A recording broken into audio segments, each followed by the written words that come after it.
Hello friends, இன்றைக்கி வாழைக்காய் வறுவல் தான் செய்ய போகிறேன். இது இப்போ கழுவி கட் பண்ணி எடுத்துகிட்டு வர்றேன். எப்படி செய்கிறதுன்னு பார்க்கலாம். இப்போ பாருங்கள், அழகாக கட் பண்ணி வச்சுருக்கேன்.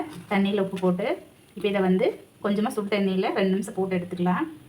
சுடு தண்ணி வச்சுருக்கேன். சுடு தண்ணி கொதிக்குது. இப்போ இதில் ஒரு பிஞ்ச் மஞ்சள் தூளும் ஒரு பிஞ்சு சால்ட்டும் போட்டுக்கலாம். இப்போ கட் பண்ணி வச்சுக்கிற வாழைக்காயை இதில் போட்டு ஒரு 2-3 நிமிஷம் கொதிச்ச போது கொதி வரட்டு. அதுக்குள்ளே இதுக்கு மசாலா ரெடி பண்ணிக்கிறேன். மல்லித்தூள், மிளகாத்தூள் காரத்துக்கு தேவையாக போட்டுக்குங்க. கரம் மசாலா, சீரகத்தூள், இஞ்சி பூண்டு பேஸ்ட், சால்ட்டு தேவைக்காது.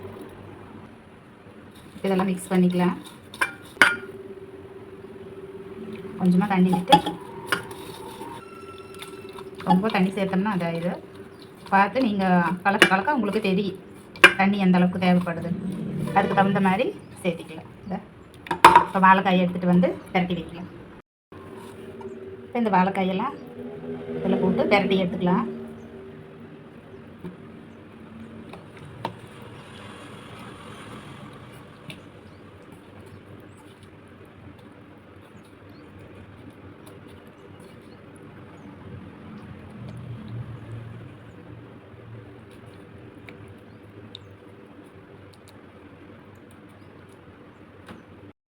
தோசைக்கல்லில் வச்சு எண்ணெய் விட்டுட்டேன்.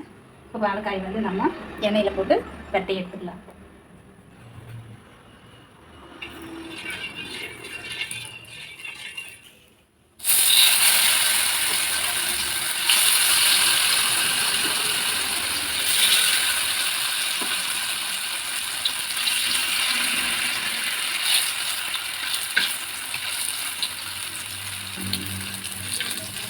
இந்த மாதிரி மசாலா ஒட்டாமல் தான் இருக்குது. கொஞ்சம்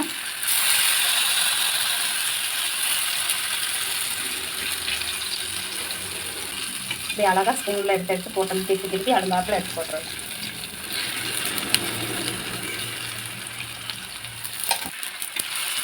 சீக்கிரமாக பொரிஞ்சிருங்க வாழைக்காய். பாருங்க, இது ரெடி ஆகிடுச்சு. அவ்வளோ அழகாக இருக்குது. இந்த மாதிரி எல்லாத்தையுமே பொரிச்சு எடுத்துக்கலாம். வாழைக்காய் வறுவல் ரெடி ஆயிடுச்சு. சூப்பராக நீங்களும் இந்த மாதிரி செஞ்சு சாப்பிட்டு பாருங்கள். ரொம்ப டேஸ்டியாக இருக்குது. ரொம்ப ஈஸியான மெத்தேடு தான். நம்ம எல்லாத்துக்குமே நம்ம தொட்டு சாப்பிட்டுக்கலாம். ரசத்துக்கு, சாம்பார் சாதத்துக்கு, வெரைட்டி ரைஸுக்கு எல்லாமே நல்லா டேஸ்ட்டாக இருக்குது. நீங்களும் இந்த மாதிரி செஞ்சு சாப்பிடுங்க. என்னோடய வீடியோ பிடிச்சிருந்தா லைக் பண்ணுங்கள், ஷேர் பண்ணுங்கள், கமெண்ட் பண்ணுங்கள். மறக்காமல் சப்ஸ்கிரைப் பண்ணுங்கள். தேங்க்யூ.